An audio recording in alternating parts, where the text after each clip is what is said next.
André Coutinho, empate do Palmeiras, mais um jogo sem vitória do Verdão no Brasileirão, o terceiro de forma seguida, e o Palmeiras agora se complica ainda mais na briga pelo título do Campeonato Brasileiro. A gente falava no intervalo que o Inter era o único favorito, a conquista do título favorito com F maiúsculo. Agora a gente tem o Palmeiras com esse empate saindo da briga pelo título, e um empate que, por tudo que aconteceu, principalmente no primeiro tempo, foi justo, né? Ah, foi sim, Luiz. Faltam 18 pontos, né, para serem disputados por cada um dos clubes, exceção a Flamengo e Grêmio. Tô falando da parte de cima da tabela, obviamente, que vão se enfrentar amanhã. Então, especificamente em termos de título, a diferença entre Palmeiras e Internacional em 10 pontos com 18 por disputar é muito difícil, né? Ainda mais porque só não estão os dois, né? Porque teria de o Inter perder algo que o Inter não se acostumou nas últimas 8 rodadas, o Palmeiras ter um aproveitamento aí de 100% e nenhum daqueles 4 clubes, entre eles, somar mais pontos do que o Palmeiras. Ou seja, eu acho que depois de muito tempo, depois de 32 rodadas, a gente pode tirar o Palmeiras da disputa do título, até que esse campeonato brasileiro maluco prove o contrário, né? Mas eu tô analisando a tabela agora, faltando 18 pontos só a serem disputados, uma diferença de 10 pontos, é muita coisa, o Inter tem sobre o Palmeiras mais de 3 rodadas inteiras de vantagem e ainda uma gordurinha, né? O que isso significa?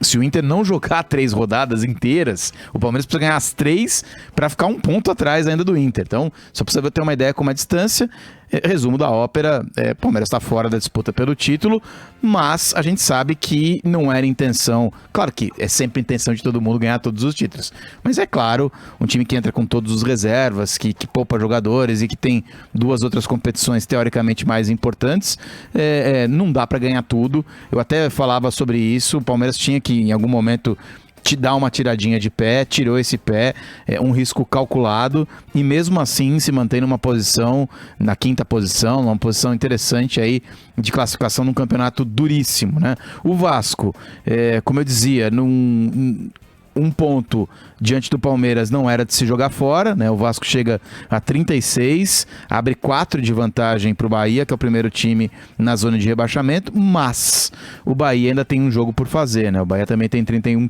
jogos, então pode diminuir essa distância do Vasco para a zona de rebaixamento para um pontinho apenas. Então a situação do Vasco parece um pouco mais confortável, um pouco menos, olha que palavra bonita, periclitante, mas ainda o Vasco vai precisar remar. O Vasco ainda tem clássico com o Flamengo em breve pela frente, tem jogos importantes, mas eu acho que para a torcida do Vasco o mais importante de tudo é que o Vasco se encontrou, né? Não tá jogando mal, não fez um grande segundo tempo, é verdade, mas o Palmeiras também não fez, e o time reserva do Palmeiras é um time muito qualificado, né? Então não é demérito nenhum você não conseguir ganhar de um time reserva do Palmeiras, de jeito nenhum. O time do Palmeiras é muito qualificado, é um elenco muito qualificado, para mim um dos melhores, se não o melhor, o mais homogêneo, pelo menos do Brasil. Eu acho que o Flamengo tem jogadores mais acima da média, mais jogadores capazes de decidirem uma partida, mas talvez o elenco mais grandioso e mais homogêneo seja o do Palmeiras. Agora, para o torcedor do Palmeiras, foco total no sábado, que vai ter cobertura completa da Band News FM, inclusive com enviados especiais ao Rio de Janeiro, e para o Vasco fica esse pontinho, acho que tem mais que comemorar um pontinho. A gente sabe que na disputa lá de baixo, ao contrário da disputa de cima, quando você empata, você soma um ponto e não perde 2, né? É claro que eu estou dizendo que na matemática é a mesma coisa, mas um ponto importante para o Vasco.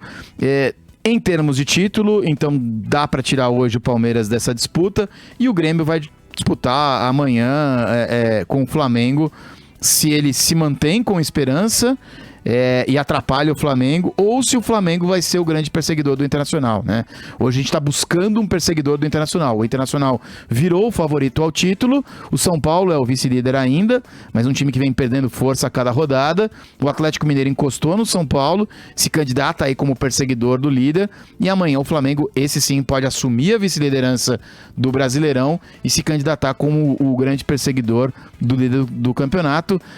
Talvez amanhã teremos apenas, e esse apenas bem entre aspas, com 6 rodadas, 4 times disputando o título do Campeonato Brasileiro, com um favorito e Flamengo, Atlético Mineiro e São Paulo, imagino eu que nessa ordem, tentando alcançar e tirar essa diferença que o Inter vai somando na ponta da tabela.